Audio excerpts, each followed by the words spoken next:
नमस्कार मित्रों, मैं अधिवक्ता विकास कुशवाहा। आज मैं आप लोगों को बताने जा रहा हूं कि इंडियन एविडेंस एक्ट और भारतीय साक्ष्य अधिनियम में टोटल क्लियर क्या क्या डिफरेंस है। तो फर्स्ट डिफरेंस की अगर बात करें तो इंडियन एविडेंस एक्ट 1972 में पास हुआ और वो इफेक्ट में आया 1 सितंबर 1972 से।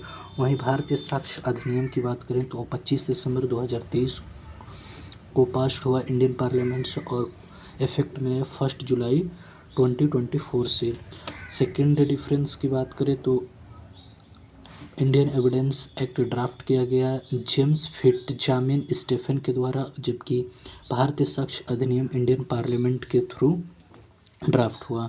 टेन्योर बात करें, टेन्योर के बेसिस पे डिफरेंस की बात करें तो Indian evidence act British rule के टेन्योर में पास हुआ, जबकि भारतीय साक्ष्य अधिनियम इंडियन गवर्नमेंट में।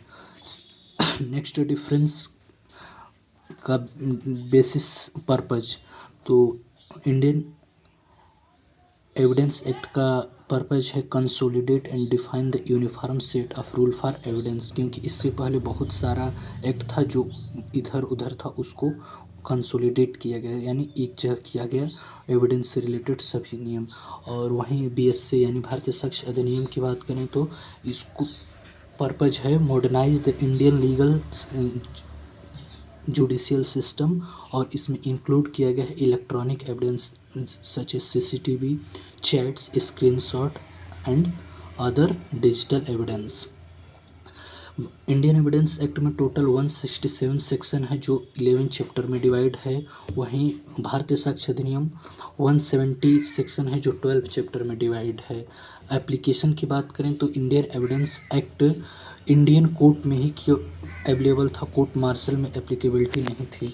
वहीं अगर बात करें भारतीय साक्ष्य अधिनियम की तो इंडियन कोर्ट के साथ साथ कोर्ट मार्शल में भी एप्लीकेबिलिटी है। नेक्स्ट डिफरेंस अगर टेरिटोरियल की बात करें तो इंडियन एविडेंस एक्ट केवल इंडियन टेरिटरी से ही जो एविडेंस मिलता था उस पर ही उसको ही कोर्ट एक्सेप्ट करता था, लेकिन भारतीय साक्ष्य अधिनियम वो ये एम्पावर करता है कि इंडिया के बियॉन्ड जो भी एविडेंस मिलेगा उसको भी कोर्ट एक्सेप्ट करने के लिए बाउंड है। जैसे कोई अगर सऊदी में या यूएसए में बैठकर कोई अपने लैपटॉप या मोबाइल से कोई क्राइम करता है, अगर वहाँ से एविडेंस इन्वेस्टिगेशन एजेंसियाँ कलेक्ट करती हैं तो वो कोर्ट में एक्सेप्टेबल होगा। तो ये इंडियन एविडेंस एक्ट और भारतीय साक्ष्य अधिनियम का जो डिफरेंस था आगामी परीक्षाओं में पूछा जाएगा, इसको रट लीजिए। ऐसे ही लीगल अपडेट के लिए जुड़े रहें। धन्यवाद मित्रों।